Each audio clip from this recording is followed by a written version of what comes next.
Bonjour à tous, la Bourse de Paris marque une pause ce matin. Les annonces de vaccins sont à présent digérées par les marchés qui gardent en tête l'évolution de la pandémie à travers le monde et le chemin encore long jusqu'à une reprise normale de l'activité économique. À l'approche des fêtes de fin d'année, le ralentissement des dépenses aux États-Unis pointe une nouvelle fois la nécessité d'un soutien budgétaire de la part du gouvernement. En ce sens, les démocrates du Congrès ont appelé les républicains à reprendre les discussions sur le plan de relance à l'économie américaine. Les républicains qui, pour l'heure, se contentent de rappeler leur position sur le sujet, à savoir un plan de soutien, mais limité par rapport aux attentes des démocrates.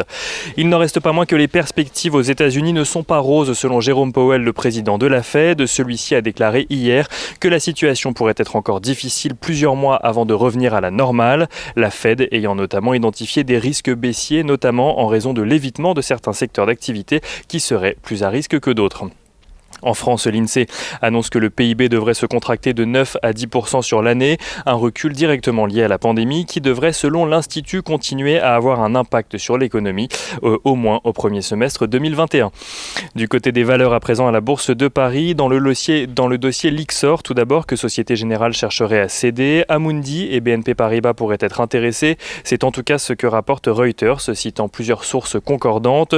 Amundi et BNP Paribas qui viennent se rajouter à une longue liste de potentiels candidats en France et à l'étranger. Renault et Peugeot réagissent de leur côté à l'annonce d'une contraction de près de 8% sur un an des immatriculations de voitures neuves dans l'Union européenne au mois d'octobre. Renault, qui a tout de même enregistré une légère hausse de ses ventes, progresse, tandis que Peugeot recule avec une baisse de ses ventes malgré tout limitée.